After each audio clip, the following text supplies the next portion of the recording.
et une politique de handicap avec l'AGEFIP. Oui, c'est une politique dynamique du handicap si vous contactez l'AGEFIP ou son bras armé, c'est-à-dire Cap Emploi.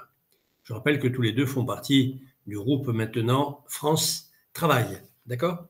Alors, sachez qu'il y a beaucoup d'aides, il y en a 29 minimum. Ce sont les dernières que j'ai pu réunir. Et on va voir qu'elles touchent un petit peu à tout. Alors, pour les employeurs, l'AGEFIP propose de l'information, du conseil, de l'accompagnement, des aides financières, des outils, de la mise en réseau, etc. Et pour les personnes handicapées, eh bien, AGEFIP apporte services et aides financières pour favoriser l'insertion professionnelle, le maintien dans l'emploi et voire même la création d'entreprises. Prenons déjà pour les employeurs le recrutement.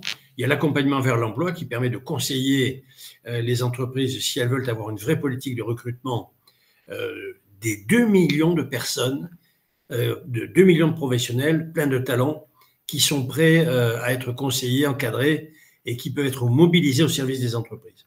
Ensuite, il y a le conseil emploi handicap et l'intégration au cours de l'évolution professionnelle, intégration et évolution professionnelle, comment accueillir mieux les personnes en situation de handicap.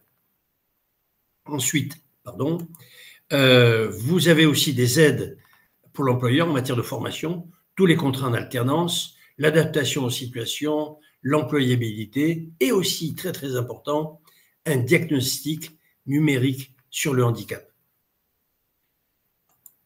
Et enfin, en ce qui concerne l'intégration et l'adaptation au poste, une étude ergonomique du poste, et là c'est un vrai, on va dire, open bar, puisque l'AGEFIP est prêt à aider réellement sur un véritable audit et sur la totalité des aides qui sont nécessaires pour que la personne puisse travailler le plus efficacement possible. Et puis il y a aussi des aides pour les PSH elles-mêmes. Les PSH, ce sont les personnes en situation de handicap, inclus pro formation qui va les amener comment dirais-je, au recrutement. La ressource handicap, c'est comment faire pour, dans son travail, avoir toutes les aides possibles. Et la prestation de projet, c'est-à-dire comment s'orienter. N'oublions pas que Cap Emploi est aussi un CEP, un conseil en évolution professionnelle.